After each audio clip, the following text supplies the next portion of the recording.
Kung dati pinapanood lang po sa telebisyon ang kakaibang challenge sa mga reality show, ngayon kahit sino ay pwede na rin sumabak sa ilang mga high-concept na hamon. Usong gimmick po na kasi ng ilang magkakabarkada o kahit mga nagde-date ang mga interactive game.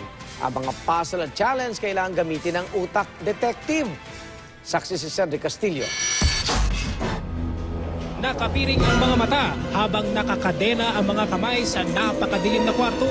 Tilang pangungot ang tagpong ito, pero ang animoy eksena sa horror movie. Real-life escape room game pala. When you see that clock ticking down, you will get jitters eh. You get agitated. We saw this, check this out, ganun.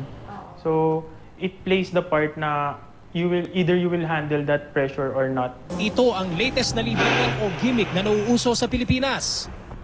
Kung dati nakikisigaw lang tayo sa kakaibang challenges habang nanonood sa mga reality TV show,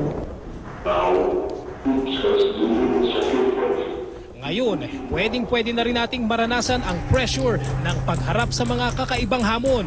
Pero alam nyo bang ang ganitong interactive role-play games nagsimula raw noong dekada 90 sa Japan, kung saan nauna ring pumatok ang mga high-concept game show tulad ng Takeshi Castle.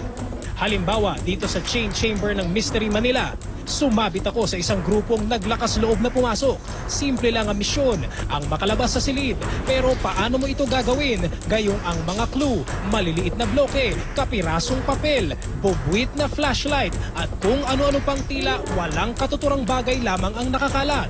Utak detective man o sentido komon, kailangang paganahin sa loob ng hanggang 1 oras. Sa bawat padlock at posas na madidistrong ka, literal na parang makakawala sa hawla.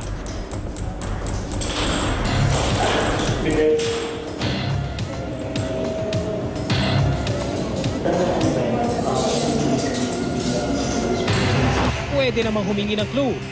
Pero sorry, bawal ang spoiler lalo't halos malugaw ang utak namin sa kakasolve sa misteryo na umabot nga lang sa time limit. Sa kabilang kwarto naman, isang krimen ang kailangang lutasin ng mga manlalaro. Ang unang clue, phone call mula sa namatay na crime detective na si Jamila. Sa loob, kailangan maghanap ng mga clue para malaman kung sino nga ba ang killer ni Jamila. Mystery Solved! Masaya, fulfilling siya kasi parang ang tagal-tagal namin nandun. Tapos, nung natapos na parang, yes! It's different kasi yung nasa iyo talaga yung pressure kaysa yung pag nanonood ka. Parang malalaman mo na sila talaga yung mag-solve kaya parang wala sa'yo yung pressure. Pero pag you're the one trapped or kaya you're the one solving the crime, nasa iyo talaga yung na-feel mo talaga. Curious ba kayo sa tunay na pinagmula ng zombie virus? Pwede yung tuklasin sa mga detective real escape game na Breakout Philippines. Sa loob ng 45 minuto, maghahanap ng mga clue ang player at susubukang isolve ang mga puzzle sa loob ng isang nakasaradong kwarto. We do test both mental and physical. It's really a mix of everything. The excitement is always there. There's also a bit of a fear factor. Because we don't know what will happen after 45 minutes.